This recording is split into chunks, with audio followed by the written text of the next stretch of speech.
Here's a news flash. LA Dodgers pitcher Clayton Kershaw is pretty good. Apparently, the Milwaukee Brewers didn't get that memo tonight. Kershaw putting his 11-game win streak on the line tonight. We pick things up in the fourth. Ryan Braun gets the Brewers on the board with a dinger to right field. 2-run shot, his 15th of the year. Milwaukee takes a 2-0 lead.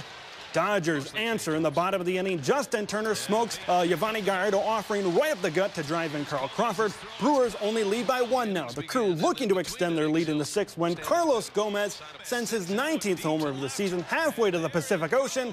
Brewers looking good out west right now. They lead 3-1 in the 8th. Rolling out, pumps once, twice, third time's the charm as he finds Randall Cobb in the back of the end zone. Packers up 7-0. Rodgers in the offense looking good as he finds the man with the new deal. Jordy Nelson, first period. Molly Illikainen with a triple deke. Gordon Bombay would be proud. Huskies up 1-0. SCSU on the power play. Snipers will snipe. Lauren Hespedide, she snipes to give the Huskies an early 2-0 lead. Tech seems to have the early advantage entering tonight's matchup as Tiger guard Jake Mussman, he's second in the conference in points per game. He's putting up 20.5 points per contest.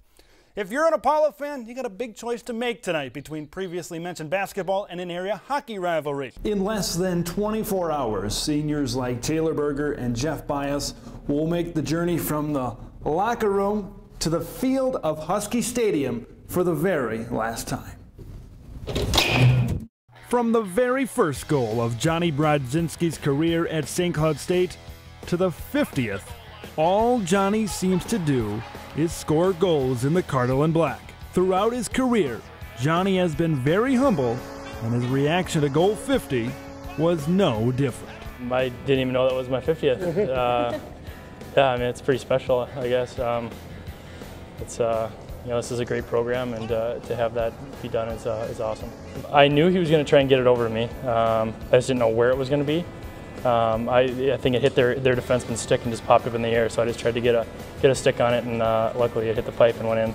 Brodzinski tallied number 49 and 50 last night against North Dakota, following the move to center. And just like any move in his life, he's capitalized on the opportunity. I love how he's embraced playing center, you know, and now he's got to work hard at both ends of the rink. That's an adjustment, and he's doing a great job at it. And now he gets rewarded with a couple of goals, and that's reward he needs to validate, you know, the move to center. St. Cloud State is reaping the ultimate rewards with Johnny's presence in the Granite City. Ever since he has stepped on campus, they have never missed the NCAA hockey tournament, and some of his terms are even rubbing off on Coach Motzko.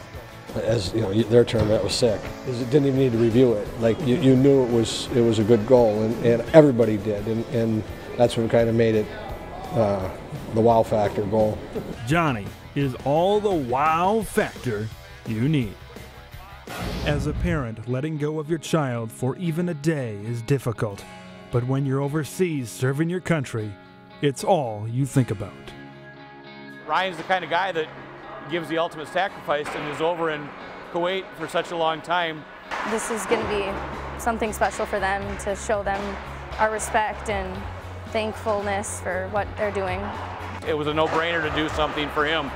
Sergeant Ryan Pruse serves the 34th Combat Aviation Brigade, and after a deployment extension, Ryan couldn't make it back for his daughter Sarah's last year of youth hockey. Ryan had told the team that he wasn't going to be back until the end of the season. We parents wanted to do something to make sure that Sarah knew that we were thinking about her family, and Ryan. The bond on the ice between father and daughter is what makes this time even more difficult for Sarah, but the memories are always there in her head. I liked going across the street to the rink, skating with him, and learning how to play hockey. He helped me learn how to skate and how to do everything pretty much out on the ice. From the ice to the bench, the outpouring of support is felt on all levels when they don the 34s.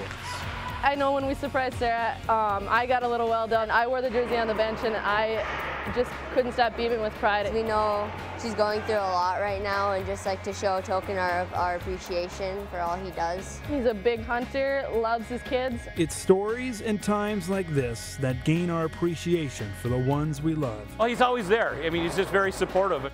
Because everything could change in a blink of an eye.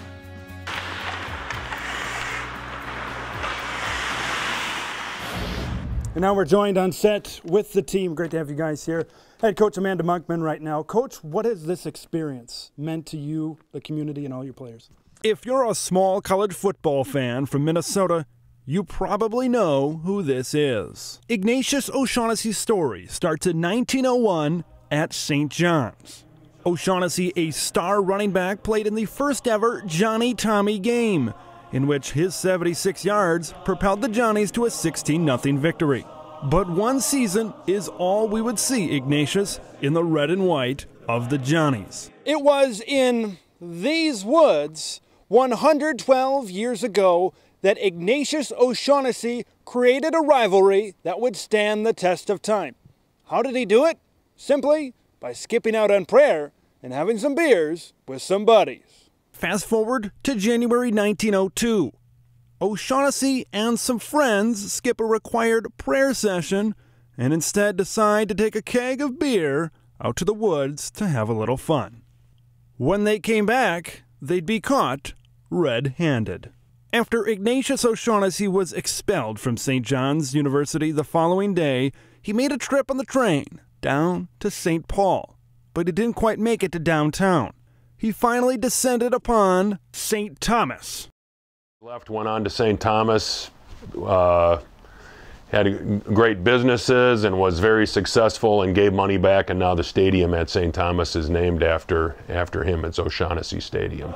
But this rivalry goes deeper than Ignatius O'Shaughnessy.